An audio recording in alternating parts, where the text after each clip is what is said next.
तेल अवीव पहुंचे अमेरिकी राष्ट्रपति जो बाइडेन ने इजरायली प्रधानमंत्री बेंजामिन नेतन्याहू से मुलाकात की। इस दौरान जो बाइडेन ने गाजा के अस्पताल में हुए विस्फोट पर दुख जताया। बाइडेन ने कहा, जो देखा है उसके आधार पर लगता है कि यह हमला दूसरी तरफ से किया गया, इजराइल की तरफ से नहीं। Taking too much time, but the point is this: that I was deeply saddened and outraged by the explosion at the hospital in Gaza yesterday, and based on what I've seen, it appears as though it was done by the other team, not you. But there's a lot of people out there not sure, so we've got to overcome a lot of things. अमेरिकी राष्ट्रपति Joe Biden ने Netanyahu को भरोसा दिलाया कि वो Gaza में चल रहे युद्ध के बीच इजराइल को अपनी रक्षा के लिए हर जरूरी चीज मुहैया कराएंगे। बाइडेन ने कहा कि 7 अक्टूबर के हमले में इजराइल के अंदर मारे गए 1400 से अधिक लोगों में 31 अमेरिकी भी शामिल थे। उन्होंने बच्चों सहित कई लोगों को बंधक बना लिया है।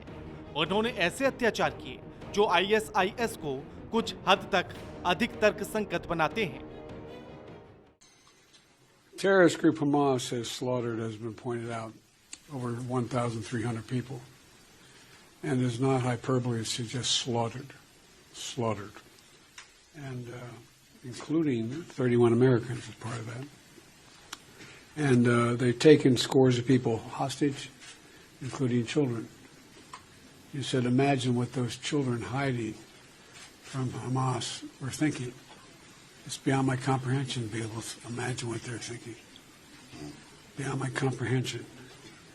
They're committed evils that and atrocities that make ISIS look.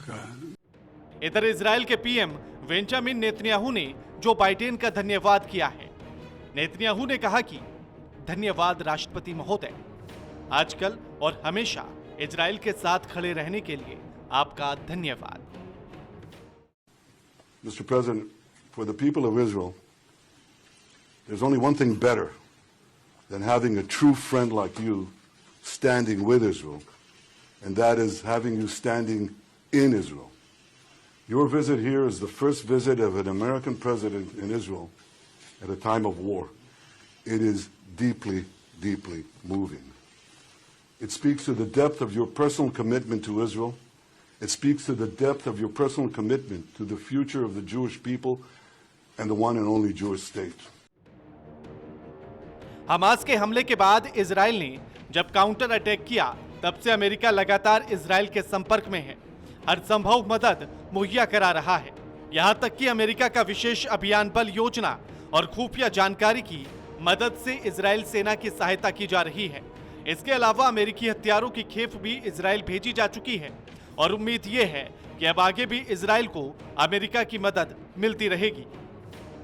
America की ओर से भेजे गए जहाजों और युद्धक विमानों का पहला उद्देश्य है कि वो एक ऐसे पावर को स्थापित कर सके जो हिजबुल्लाह, ईरान समेत कई देशों को युद्ध में फायदा उठाने से रोक सके।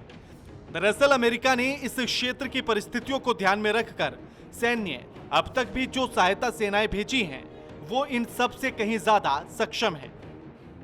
इजराइल पहले से ही दिए गए हथियारों के ऑर्डर में तेजी लाने के लिए अमेरिकी रक्षा कंपनियों से भी कह रहा है, जिसमें सबसे प्रमुख इजराइल की आयरन डोम वायु रक्षा प्रणाली के लिए युद्ध सामग्री है। दरअसल आयरन डोम की मिसाइलें इजरायली शहरों की ओर आने वाले रॉकेट्स को निशाना बनाती हैं। इजराइल के पास ऐसे 10 सिस्टम हैं।